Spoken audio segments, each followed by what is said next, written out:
Well, hello everybody. It is that time again. Welcome to another episode of the Expect Performance podcast. And with me, I've got Cindy Norcott. Cindy is the founder and CEO of the recruitment agency Pro Talent, a business that has received so many accolades that I actually don't have the time in this intro to list them all. It is the author of the best-selling business book, How to Be Unstoppable. And in November 2021, Cindy wrote another motivational business book, this time aimed at women, titled How Does She Do It? Cindy's a philanthropist and founder of the Robin Hood Foundation in 2005, and a motivational speaker, having delivered over 1,500 motivational talks. A big takeaway for me with Cindy is the cycle of perpetual guilt that an entrepreneur or somebody who is extremely ambitious in their career feels when they have to come to terms with how are they going to balance their ambition in their professional life with their responsibilities and the ambition of their personal life. I found that as somebody who has a young family, that resonated with me in particular. And I feel like if it resonates with me, it'll resonate with you too. So I really love this episode. Please like, share, subscribe, and enjoy.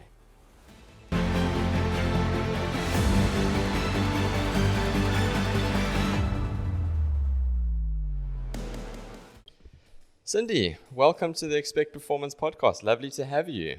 Thanks so much. It's wonderful to be here. Fantastic, man. So, Cindy, you've had quite a career. The founder and CEO of a business called Pro Talent, a recruitment agency, if I'm not mistaken. And that's taken you into many different avenues, public speaking, best-selling author. So take me back to the beginning. Take me back to Cindy pre-career and how that's evolved into what it is now. Gosh, that's a 30-year journey. My business turns 30 in March this year, so Fantastic. It's literally 30 years. So when I started my business, previous to that, I had worked in a recruitment company, and I think it's the naivety of youth where I thought, oh gosh, I could do it so much better. And I remember thinking I wanted to start my own agency, but I had a restraint of trade for 6 months. So I happened to find a job aboard a cruise boat in Madagascar, and I speak French, so I got this role, and I was a stewardess. It was not glamorous, but I took a 9-month job, and then I came back and started the business. I had saved a hefty sum of 9,000 Rand, and I remember going to Nedbank because they had an advert, if you're serious about money, and I thought, I'm so serious. And I put in 2,500 Rand. The marketing got you. Exactly. I was, And I started the business with my 2,500 Rand, and it started as a student employment agency, so we called it Student Temps. But within a few months, we realized that there was a bigger demand for adults, for temporary staff mainly, for office support, reception, in those very good old days. And I think one thing that happened was I did a business course. I realized I didn't know much about business, even though I had a degree. And on the business course, they asked me, what's your break-even point? And I said, no, in our industry, there's no such thing. Yeah. I realized how ignorant I was. So I ended up, the guy who ran the training company became my mentor. And it was so weird because he came up to me one day and he said, I want to mentor you for free for as long as it takes. And I said, for as long as what takes? And he said, for as long as it takes for you to see the seeds of greatness that I see in you. So I remember running to the mirror and I saw veins. I saw mascara. I saw no seeds of greatness. But what happened was I would meet him monthly, and he was very well read. So, any book that, we would say is like we love Atomic Habits, we love anything by Seth Godin or Malcolm Gladwell, but he was ahead of the curve. He was always reading way ahead of anybody else I knew. So I would sit with him, very much so. But also I would sit with him and he'd say, how are you going to be the best wife? I'd be like, this is business coaching. He says, business is life. Like, let's be honest, nothing's in a silo. How are you going to be the best boss? And he'd ask me really, really interesting questions. So from there, I started mentoring. I was young. I was like probably 26, 27. I started mentoring business owners because, they say in the land of the blind, the one-eyed is king. So I had a little bit of experience and started mentoring people. And then when I turned 30, I started coaching. I started studying coaching and started coaching people, mentored quite a few startup black businesses, and that was quite fun. And I was about 27, 28, and I thought, I want to start motivational speaking. And it wasn't me, it was Andrew, my mentor, who said, if you want to build a brand, the quickest way is to be a speaker, because you always have all eyes on you. You have a platform, and it's a life skill. You can MC, you can do whatever. So I was probably the most reluctant and most incompetent public speaker, but I kind of was a bit gung-ho. Anything he said, I'd say, okay, I'll do it, Yeah. So I started putting myself out there as a speaker. And I think I have to probably go back to the business model. I've always managed to hire incredible people. So throughout the years, the 30 years, the business was profitable from day one. I never needed the 2,500 Rand. I never needed a loan. And I know a lot of people hate those stories. Like, where's the hardship? I mean, there's obviously been a lot of hardship. Business conditions, even right now, are very hard, very, very difficult. But I think I'm blessed with a very positive attitude, and I'm super optimistic. So, but I also have this massive need for variety. So the thought of just doing the same thing every day, I would hate to do that. So I added in a whole lot of public speaking, motivational talks. Some years I've done over 100 talks in a year, and added in the coaching, added in the mastermind group I managed, and and that was quite fun. And then I had set a goal that I wanted to write a book. When my business turned 20, that was 10 years ago, I wrote this book called How to Be Unstoppable. Mm-hmm. And the reason I wrote that was, why I called it that, is I remember going to a talk by an NLP practitioner who said that his mantra every day was, I'm an unstoppable action taker. And I stole it. And I thought, I want to be that person. So, and then when I wrote the book, it seemed like a natural thing to say, how to be unstoppable and achieve more in business and life.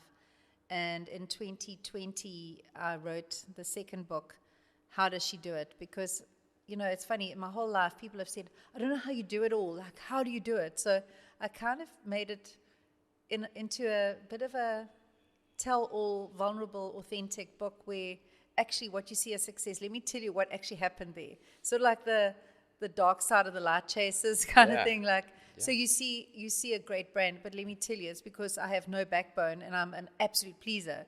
You see somebody who's achieved so much is because I have poor boundaries, and also the What's cost happening of success. backstage. Exactly, and it's never pretty. Yeah. So that was the book there. So, and then 19 years ago, in May, it'll be 19 years ago, I've always had a heart for the community. I've always felt like if to whom much is given, much is expected, as a quote I live by. And I've been very privileged in my adult life, and I always wanted to make a difference, and I have, but it was always like a once-off project, like let's take our staff to an orphanage or an old age home, let's go and do something fun for people in need or something meaningful.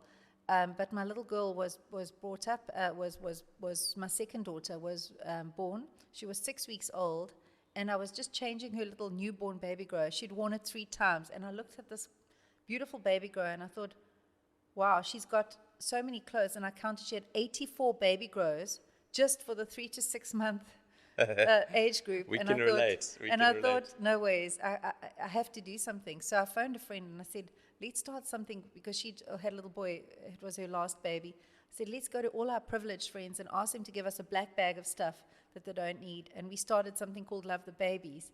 And then I started hearing about the gogos, the grannies in the community who feed their grandchildren, and they sometimes boil sand. And it's just, you hear terrible stories. And I thought, no, come on, I can make a difference. So we started doing gogo bags, and now we do mahala markets where these old people come for free, and they take a massive bag and they can choose. We make up a shop, like in a big hall, and we've got the Tupperware section and the shoes and the linen, and we welcome them, we're joyful, we give them tea and food, and they can shop to their heart's content for anything that they or their community would need. And then they can go. And it's all taken from the rich and given to the poor. And that's why the whole Robin Hood Foundation started, was basically saying, I know people like me who want to make a difference, but they want to trust the people they give to. Yes. And transparency is so important. So I was there this morning. I might look a mess. We're packing thousands of bags this morning. But the whole thing is about just maybe making a dent in the inequality in society, so taking from Especially people here. with loads and giving it, and knowing that mom who gets that Love the Baby's bag will know another mom who needs those items. So we're always looking for creative ways to make a difference. Yeah. Cindy, there's just so many things that I want to unpack just from that first section. This is going to be so much fun.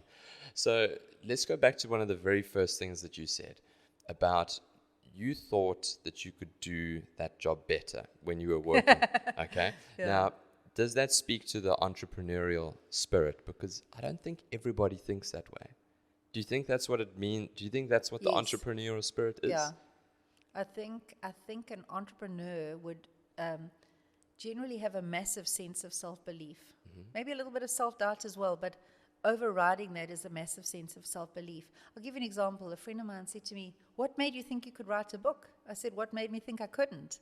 And I think if I look at the entrepreneurs I know, they back themselves. They have to, because the world is against you. You've got to kind of believe that you're it. Yeah. I can do this thing. Yeah.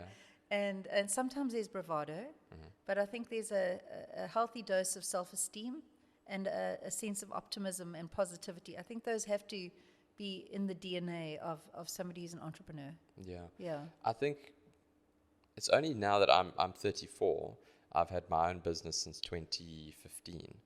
And it's only now that I'm starting to unpack, when I look back on how I used to think in my early 20s, that I never really saw myself working for somebody. It wasn't exactly clear on what I wanted to do per se, because I don't think many people know at the early 20s. But I certainly didn't see myself working for somebody else. So then it kind of, well, by default, I have to try and make something happen, And I think you're so right. And it's something that you've done in different avenues of your life. It was first, the pro talent, and then you went into the writing and being a successful author, and then the speaking, and then the Robin Hood Foundation. That just seems to be going on. But now, one of the second things you brought up was your mentor. Yeah. And he said, okay, well, how are you going to be a good wife? How are you going to be a good mom? Speak to me about the concept, or maybe the fallacy, of work-life balance. It's funny, there's a saying, we teach what we most need to learn. And my most favored or popular topic that I speak on is on the work-life balance. And I always stand up and say I'm a complete fraud. And everyone laughs hysterically, but I think it's quite true. I think there's seasons. And I think that sometimes the secret to success is to really lower your standards, like even lower than you can think. And I think that works well. Advice I was given years ago when my oldest one, Hannah, was born was basically, if you want independent children, be a lazy parent. Don't do everything for them. That worked really, really well for me, because I've always been quite a busy person. So Lexi wrote a poem or an oral when she was about 9. I think my mother's trying to kill me. And pretty much how she made her own sandwiches since she was in grade R. And I'm quite proud of that, because she's a very independent, confident child and a young lady now. And I think sometimes parents maybe do too much. And a lot of women in business are exhausted. They're permanently exhausted and resentful. So they don't say what they mean and mean what they say. They don't ask for what they need. They often have a raw deal. And, there's a saying, privilege is invisible to those who wear it. Yeah. And I think in relationships, a lot of men are privileged. They don't even notice it, because they're wearing the privilege and the fact that they can sit down and the food is made, the house is clean, the shopping is done, birthday cards are done, Christmas, Easter, don't get me started. So I think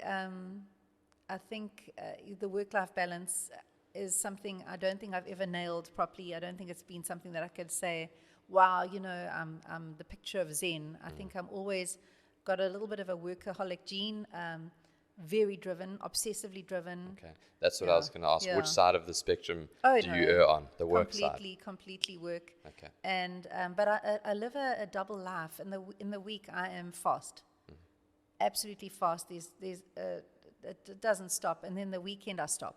So I have two speeds, fast and stop. There's no slow, there's no relax, there's no zen. Yeah. So yeah, but I think communication works really well if you want a balance, communicating to the people in your life and asking for help. I think many of us women in business don't know how to do that very well. And I think just trying to be wherever you are.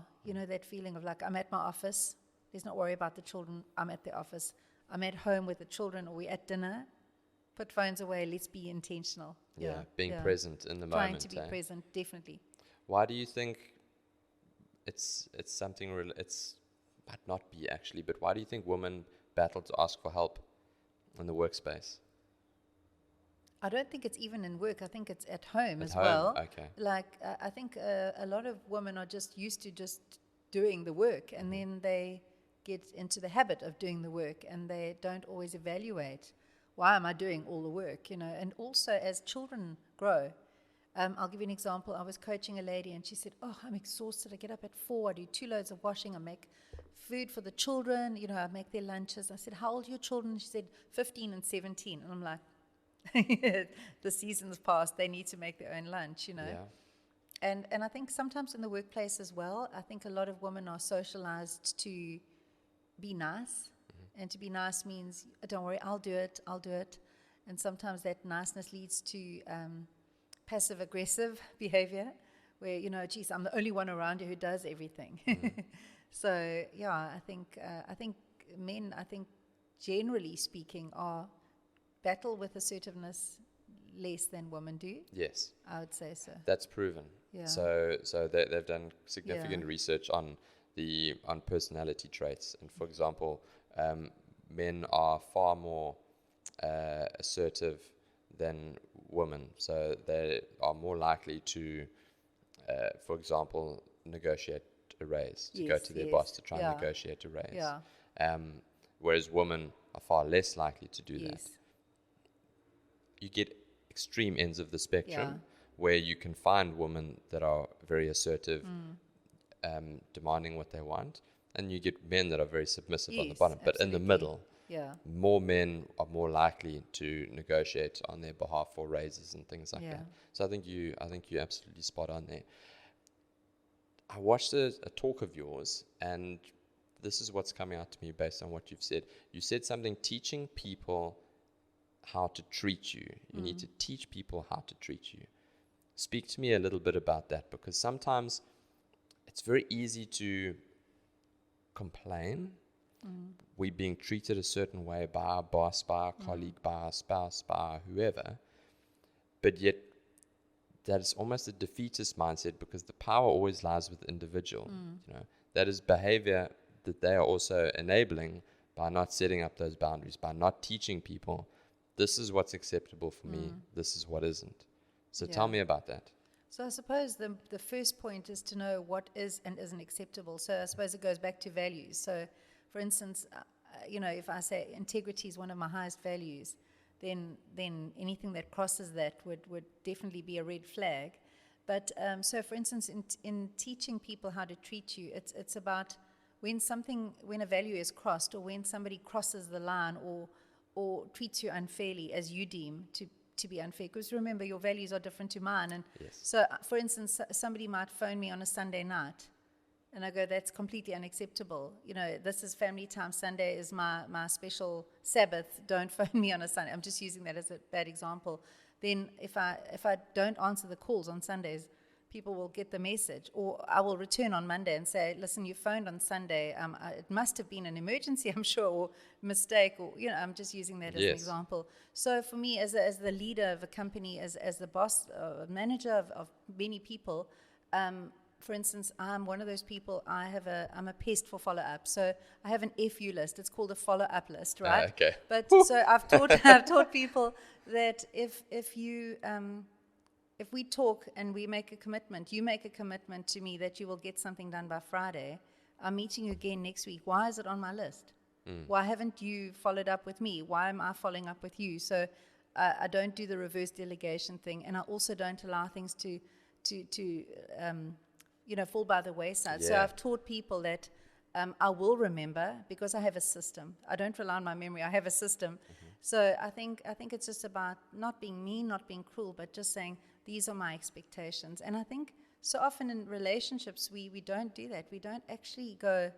And I'll give you an example. When I hire people, I'll say to them, these are my pet peeves. I need to tell you, I've got lots of pet peeves, and some of them are so uncool. Like, you're not supposed to have them these days. But, and I'll share with people to say, if we want a great relationship, don't cross the line on the following silly areas, but they're important to me. Yes. And I will respect yours as well, Okay. Yeah. Okay. Yeah. So chatting about the boundaries that you've put in place and that sort of work-life harmony or work-life balance, you've had a very successful business. I wanted to start by listing some accomplishments of what you've achieved through Pro Talent as well. But the further I looked, the longer the list got, and I thought there wasn't 45 minutes that could outline all the different awards that you guys have achieved. So it's no doubt been successful, and to have a successful business means you've got to have successful staff. Yes.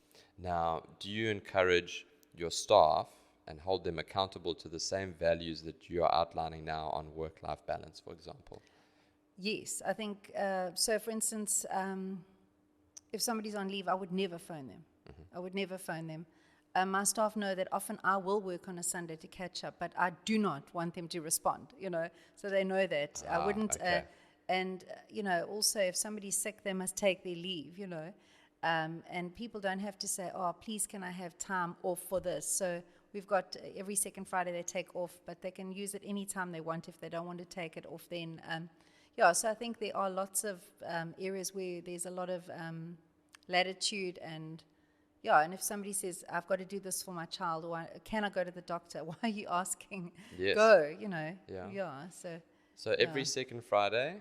They leave at 12:30. Okay. Yeah.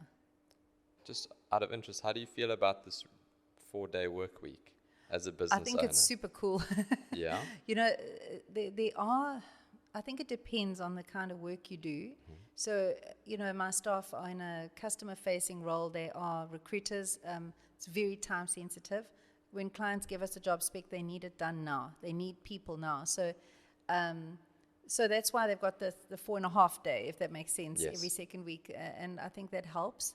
But, I think that concept is cool and it's trending. And I think it works in some businesses very, very well. But, I think a lot of people, I don't think I would be adopting it though, to be honest with you, just because of the nature of the work that we've got. But I think if you've got work that is not time sensitive, project sensitive, or, so many people work so hard in the other 4 days that they may as well take the Friday off or take a day off, so I tend to overwork, as I say. So, I don't think that would suit me too much. Yeah. What is the job market, job searching market look like at the moment? 2024, obviously unemployment in South Africa is at an all-time high. What are you seeing in that market space in terms of recruitment? So for the unemployed youth, it is terrible. I mean, it's a crisis of epic proportions. I'm actually speaking at a community hall on Wednesday to young unemployed people on job seeking and then behavior when they get the job, So hopefully you can make a little impact there. But in terms of recruitment agencies, we don't get the work that the unemployed job seeker would get. No company would pay us a fee to find somebody that they can find themselves. So we are focused in the scarce skills space. What we are seeing is an interesting trend. A lot of international companies have earmarked South Africa as the perfect place for remote working. Our accent is quite neutral. We've got a good, strong work ethic. For UK companies, same time zone. And we've got some incredible skills here. I'm really excited about this because what is happening is a lot of people are earning money from foreign companies, but they are still living and spending their money here. Yes. And working in remote ways. So I'm very excited about that. It's become quite a phenomenon.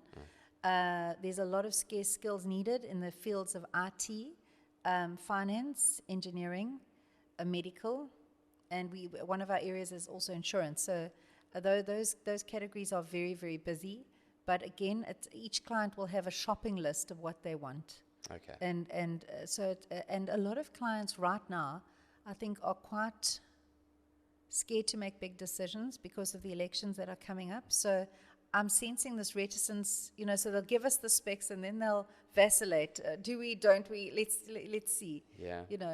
Yeah. Uncertainty. Yeah. In the And market. then a habit that seems to come up as well in the job market is a lot of employers don't actually realize that when they're dealing with top talent, they have the power, not the employer. So, often the client will let somebody wait a while. They'll hang, let them hang on a shoestring for a while, or they'll offer them something that's remarkably less than what they said they would, and it just wastes. It ruins the whole process basically. So, we're spending a lot of time educating clients that you can't do that anymore. You have to sell yourself, have to sell your company, sell the opportunity, do it fast. Be generous, and then you'll find the right people. Yeah. Sales is everything. Each time you open your mouth, you're selling. When you're engaging with somebody that you've never met before, it's all sales. You're selling yourself. You're trying to put your best foot forward. Speaking of that, these people that you're going to speak to, these unemployed youth, on what to do, how to behave when you get a job. What are the fundamentals? How should a person behave, a youngster who's stepping into a salaried job for the first time? Learn and then earn. So, for instance, my daughter's a young graduate, and I've got her introductions with some really nice businesses, and I've said, go in, offer your services. And she's like, Mom, I need to earn money. I said, you will, but just go out there and blow people away. So I think start as you mean to continue, so I think go in with a good, positive attitude, smile, dress up, be on time, be early, volunteer, put up your hand. I'll do that. There's no little people, there's no little jobs, just own whatever job you have. And I think just be grateful that you have an opportunity, especially when you're young. And people will see if you've got an exceptional attitude, you'll stand out a country mile. So I would encourage people that don't be scared to get your hands dirty. No job is beneath you.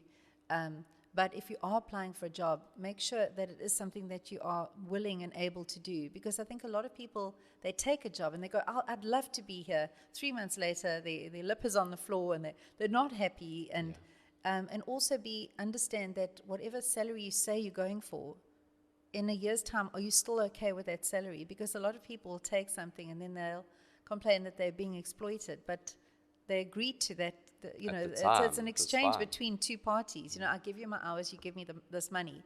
And the employer is prepared to give you the money, but suddenly after 3 months, I'm not prepared to do what I said I would do. So I think people need to honor that contract and understand that,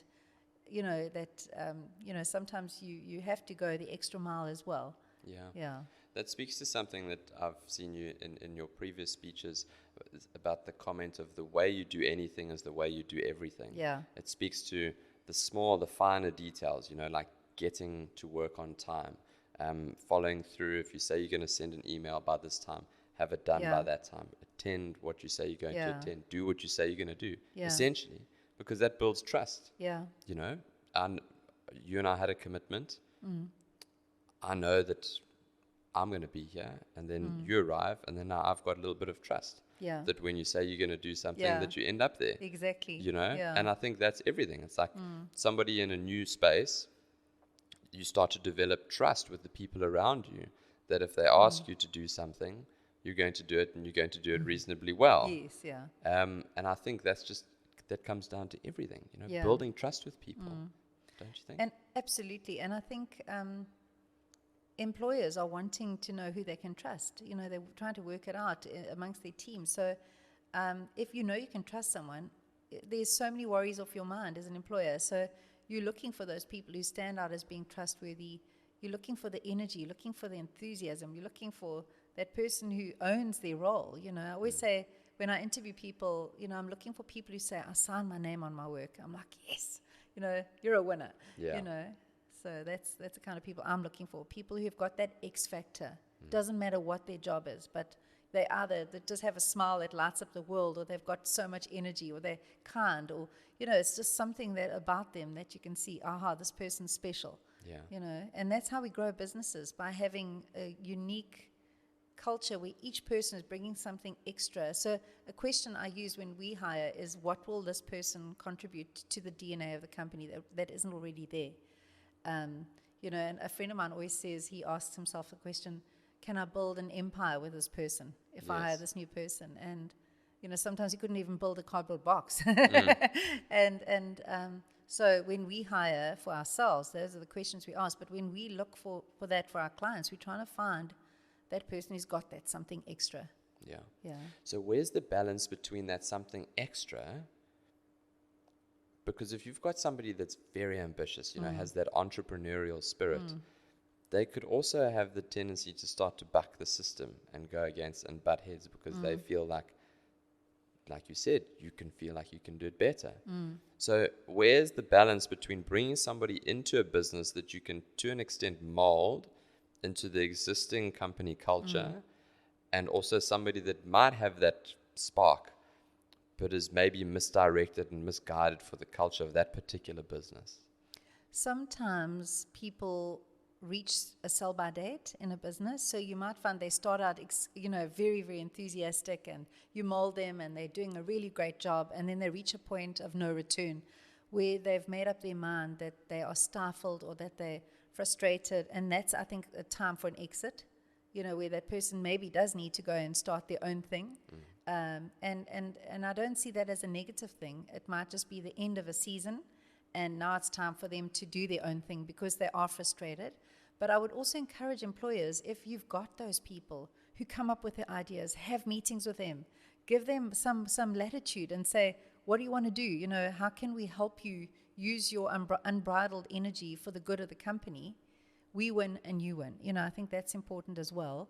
However, on the other side, I would say if somebody is a diva, somebody who walks around and they think they're the best thing, but they're toxic, then you let them go. Yeah. Even no matter how great they are, your best salesperson, your the best talent in your company, but if they're ruining it for everyone else and they're contaminating the culture, I would say you need to have that crucial conversation with that person to say, I think your time here might be done, or we've reached a point. But I think employers should be excited to have somebody with a starting energy. Not many people have that. So how can we accommodate you? How can we give you projects? How can we, and maybe have discussions about that person's career path? I see you growing in this area. It might not be growing in terms of becoming the manager or becoming the MD, but maybe it's taking on these projects, or, if you add value to the company, you'll be rewarded. Yeah. You mentioned earlier the importance of that mentor, that person that mentored you early on in your career. How important is it to have a mentor, both as a employee and also as a business owner? Okay, I've never ever heard anyone who's had a mentor regret it. Okay. And most people haven't had one. Most people didn't know that they could or should. So I have people reaching out to me so often saying, you are my mentor, which is quite an onerous responsibility, because a lot of people, they go, well, that comes with, we need to meet for coffee and you need to tell me all these things. I've realized there's a new way of mentoring where it could be a phone calls, it could be situational. So, for instance, I think we should all consider looking at people who have walked the road before us in that area. So you're a new dad. So if you might say, well, I want a mentor on how to be a great father. So who do you pick? Somebody who's already done that. Somebody who's shown you the fruits of their good work by the beautiful children they've raised. Yeah. So I think mentors are incredible. I think our youth are crying for mentorship. They're crying for people to just show them the way, and to believe in them. And in our charity at the moment, we're running maths programs in one of the local schools. And these children, just the fact that we are showing up for them, their eyes shine, they're so excited, and their lives are better instantly. So I would encourage anyone, if you want to learn, become a mentor, because they say to teach is to learn twice. Yes. And if you're a mentor to somebody, you will always come back from that learning something. I was coaching a businesswoman last Thursday, and afterwards she said, "Thank you, that was incredible." And I said, "I learned so much from you today." And she said, "I can't believe it." I said, "Well, believe it. I wouldn't say it if it wasn't true." Yeah. So yeah, I think, and it's a quick way. It's a catalyst to growth. Why would we not want somebody to teach us and somebody we could ask those hard questions, somebody to hold up a mirror, somebody who can kind of help you navigate the future. Yeah. We can't make all the mistakes ourselves. Life's too short, We may as well go to the people who've made them all, Yeah. 100%. There was actually an interesting, my guest before this. So she does, it's called Project Learn, where they go and they put learn libraries into underprivileged schools. And they had a young boy who was in grade 5, and he couldn't read and write in English. And he wanted to be part of the quiz team. And they went and they sat with him. The librarian sat with him, and they went through English over the weekends. Fast forward to matric. He got 7 distinctions in matric, and he's now in medical school. Wow. And I mean, so that's exactly what you're saying, the work that you're doing at the Robin Hood Foundation, and in that maths class in particular, people, they just need sometimes a lifeline. Yeah. They need somebody else who's seen that there's a problem, but more than that, been willing to do something about it. It's very easy for us to sit here and discuss unemployment and education and all of these things, and the country's in the toilet, but how many people are actually doing something about it? Going into those Don't get me started.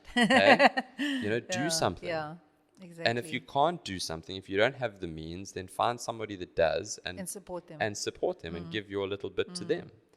Because that's really, I think, the only way out. Yeah. I think we've become a nation of moaners and whiners and complainers, and there are so many good things happening. I see them every single day, and I also think it's incumbent on us to make a difference. If we want to stay here, we need to make it better.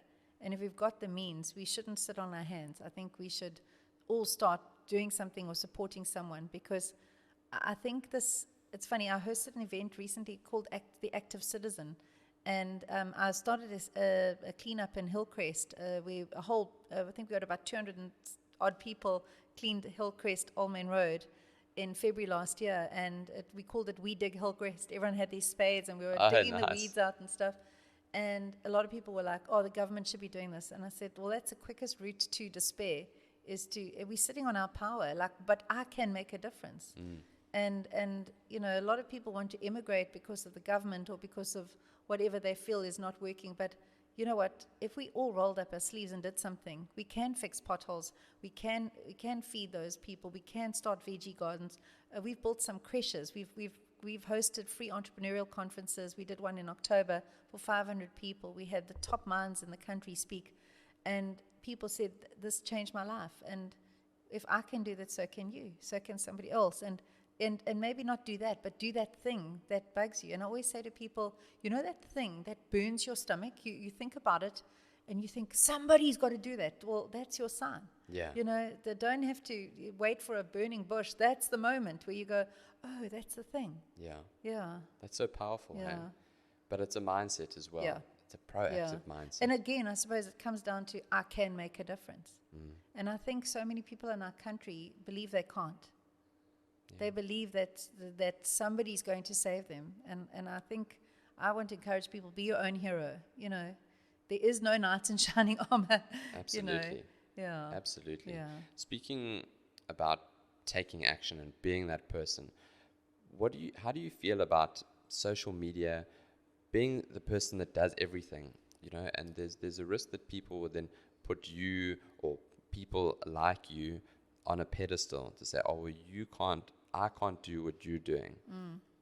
How do you feel about that mindset, and how do we combat that mindset? I think that's why I wrote the book, How Does She Do It, where I was kind of very, very clear about that I am no icon of anything. I'm just some normal, very, very average Joe who's just decided to do some stuff, and that there's no better DNA in me, there's no better sort of mental functioning or anything else. It's just we all actually have we've all got something in our head, heart, and hands to make a difference and to live that life we really want. But I think sometimes we don't want it badly enough, or we're not clear about what we want. We're in a bit of a rut and we just keep going. And, I think I'm crystal clear about what I want. I think clarity is everything. Yeah. If you don't know what you're aiming at, exactly. You're just shooting around and hoping for the best. It's like if you're playing pool, yes. and you're aiming for, want to get in one of the pockets, but you're not sure which ball to hit and which pocket to go for. That's if you do, you might get there by luck. But very seldom will you get lucky twice. So I think that's absolutely amazing. Tell me about your business. 30 years. If you look back on it now, what is the thing that you're most proud of all the accolades, the success of Pro Talent? What is the thing that you're most proud of? It's a difficult question. It's a difficult one. I think if I look at all the people we've placed over the years, and it's funny, we ring a bell every time we make a placement to celebrate a life changed. Nice. A life improved. So, Simon Sinek always says, begin with why. And I try and remind everyone, we have bad days. We have days where people take counter offers, clients mess around and whatever. And I always think, well, but you help that one, you help that one, you help that one, So our goal every year is to try and change X number of lives. So that's an important thing. And I think I'm really proud of that. But I think it's the way I've run the business and the way we are as a business. So I think it's the relationships with the team. We've got incredible people. I love my people. And I also love how we do it. So, I've never needed lawyers. I always believe there's always a nice way to resolve things. I've never had to get heavy with anyone. Never had ethical dilemmas that it's kind of like you just know that this, you've got a true north in terms of your moral compass. And, sort of, at the end of the day, my personal belief is I will be answerable to God one day for my actions or inaction or bad thoughts or whatever. So that's my compass. So it's quite easy when you kind of know this is my compass. So if somebody said, oh, you don't run an ethical business, well, I know I do, and God knows I do. So it doesn't matter what you say. Yeah. That's how I believe. So I think I'm proud of how we've run the race, looking after staff, looking after clients, looking after candidates, always remembering that that's a person. And when you're unemployed, it's always Monday and you're looking for a job, and then next week it's Monday again, and it's devastating. So we try and offer hope. We try and deal with people in the nicest possible way, understanding that they are stressed and under pressure. And also remember, when you interview people, it's possibly one of their worst experiences. A lot of people don't get excited to be interviewed by a recruiter. They so we have to try and make the experience great and do our best for them. And I think I'm proud of how we do it. The fact that we care for people. Our slogan is a heart for people. And it's funny, during COVID, I remember going onto a webinar where they were saying, get rid of your staff, you get cold, you get down to the bones. And I sat there and I looked at our slogan and I thought, does this show a heart for people? No. So whatever I saw in that webinar, I sort of pushed aside, and I said, okay, let's focus. We're going to suck this one up, keep going, Yeah. And are you glad that you did that? Yes, okay. Yes, yeah, very much so. I don't think you ever regret a good decision, the right decision. Yeah. No, of course. So tell me, let's go a little bit back into what you're saying about, woman, work-life balance, managing kids, husband, being career-driven. There's a lot of that on social media at the moment, Instagram, Facebook, these women who strive to have the perfect bodies. I see it a lot being in the fitness industry, being able to manage fitness, they have a successful business on outward appearances, they have a lovely marriage, they have kids that always seem to be smiling and happy that mom's around and doing it all. My concern, and you as a woman, a successful businesswoman, I want you to fact check me on this, is that in some ways it runs the risk of implying that spending time with your kids is not productive use of your time. Do you think that that is a fair observation? I think some women might consider that, I've got so much work and not see their children as part of their job. This is part of my job description, is to spend time with these little people I've created, Yeah. And I think sometimes a lot of people are under so much pressure at work where they feel like no matter what they do, they can't, they finish the work that they've got. So you might find any distraction from getting the job done is considered a distraction and something that's something I've got to do. So I suppose maybe the question to ask is, and I think a lot of women could probably do with asking the question is like, where are my husband and children in my list of priorities? Are they number 1 and 2 and then work? And I've been guilty of that over the years where I've that sense of permanent guilt, if I could call it that. Like I remember when Hannah was little and we used to joke, I used to call her Quickly. And I thought her name was Quickly because I'd be quickly in the bath, quickly out the, out in the car, and she'd go, "Yes, Mom, I'm coming." And I used to feel so guilty taking her to the daycare mom, and dropping her off. But then I'd go to work and I'd be later than everyone else, and I'd feel guilty that I was late. Then I'd leave early to go and fetch my child, and feel guilty about leaving earlier than everyone else. And then she'd be one of the last children there, and then I'd feel guilty that she'd been there all day. So I think guilt is the gift that keeps on giving. Wow. And it's a useless emotion, honestly. Yeah. Well, maybe it's not a useless emotion. It's a sign that there's a conflict of values. So I wanted to be a great mom, but I also wanted to be a great businesswoman. Yes. And I think sometimes the businesswoman won over the mom. Okay. Yeah. Do you think you can be both? I A great mom and a great businesswoman? I think you can, but maybe a good enough. Maybe is a better aim, to instead of being brilliant, something's going to give at some point. It has to. Yeah. Surely. Well, it's like even if somebody's not a mom, let's just take a man who's a businessman trying to get the perfect body, trying to be the greatest, husband and make a difference in the community. I think so many of us wear ourselves out with the chase. Yes. Yeah, and I think sometimes it's a case of going, you know what, for this season, I'm going to just focus on these 2 things. But I love that saying, you can't ride 2 horses with one backside, but we're riding 7 horses in one go, and just like wondering why that effort from jumping from one to the other is exhausting.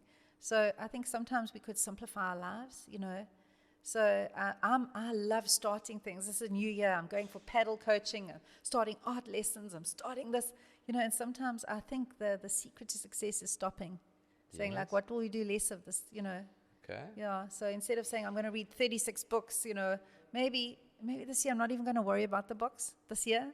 Yeah. Not my whole life, but this year or this 6 months. Yeah, I'll focus on this season. I think when we look in seasons, it seems easier to forgive yourself for not focusing on one area of that wheel of life, And I don't think anyone's has ever, I don't think it was ever meant to be a circle anyway. No. I think it's more like a puzzle. With little pieces missing. I don't think so. Yeah. I read it somewhere. Yeah. I can't credit them because unfortunately I can't remember who said it. I think it was Jim Quick. Are you familiar with Jim Quick? I've heard the name. The brain guy. Yeah. And he said he never liked the term work-life balance because he said it's impossible. You never balance what means 50-50. Yeah. It's impossible to manage that. Yeah. He loved the saying work-life harmony. Yeah. So things have to work harmoniously. Yeah. There are times when the home life is going to be prioritized. Like if I use us as an example, that is Lisa's optimal productive use of her time right now is looking after our newborn son. Yes. Things are not going to be in a position where she's very career oriented right now in this season. Yeah.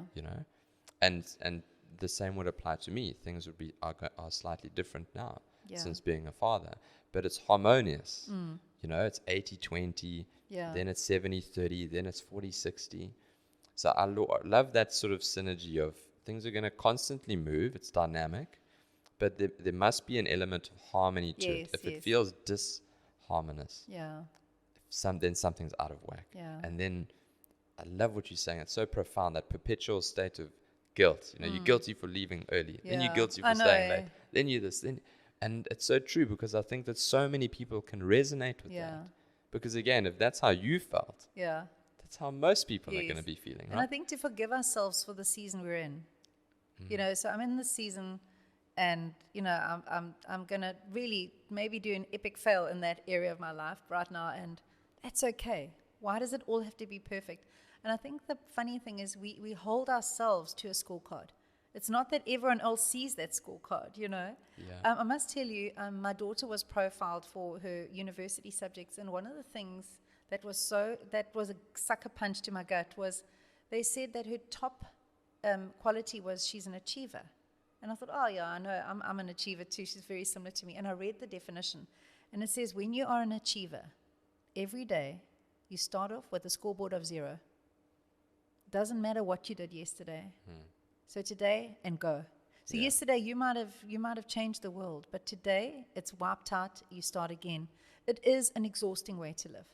And I think if I would encourage people is to stop being so hard on yourself. A book I read a book in 2020 on taking the day off. It's called Take the Day Off, and it's about honoring a Sabbath for yourself. But so many of us, we grind and we wonder why we're so exhausted, because we never take that break because we don't feel we're allowed it. I mean, the weekends are really the shoulding time. The minute you've got free time, most of us go into should mode. I should phone my friend, sister, aunt, mom, whatever. I should do this, should do the groceries, And I so love that term, many of us, shoulding. we do a lot of that. And I remember that term, we live under a tyranny of shoulds. And we're so tyrannized by the shoulds in our lives. So I think the quickest way to happiness is, as I said, lower standards, but also sort of what I've had to do this last 2-3 years is I realized I was just not keeping up with everything. My energy was plummeting. I think I was very close to burnout. And so when I write something on my list, and I've lived with this with slavish devotion to my list, it's actually tyrannized me my whole life. But it's also a dopamine spike. Every time you tick something off, you're like, "Whoa, I'm an achiever." And I've also realized when I put something on the list, I have to ask myself, so what if I don't do it? Do I really have to do it? Does it have to be on the list? And I've created another list for one day. So I've got this big one-day list, and it's hidden. So I don't have to look at it, and I'm not feeling pressure from that. And then realizing you can't go to the office or to the workday with 38 or 84 things on a list. It's just too stressful. So make it small. Yeah. Cindy, that's a wonderful way. I think we brought it full circle. It's a wonderful way to finish this. But where can people find you if they want to maybe catch you on public speaking, if they want to get your book, one of your 2 fantastic books? Where can they find you?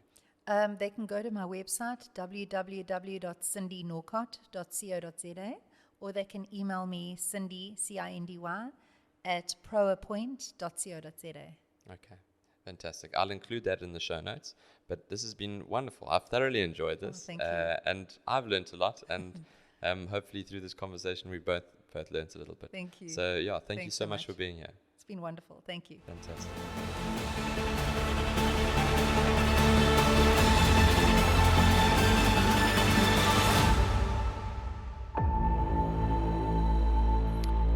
Not so fast. It's a new year, which means it's a new outro. And let me level with you. It is such a cool feeling when I see that Spotify subscribers number increase on the weekly, when I see the number of people listening to the episodes going up. And it really makes a huge difference. Have you ever done something and you feel so good when you get rewarded by some positive feedback and you really feel like you're making a difference? That's what it means to me, and that's how I feel. And it goes a long way if you like the show, share it and subscribe it. Thank you humbly, and I'll see you next week.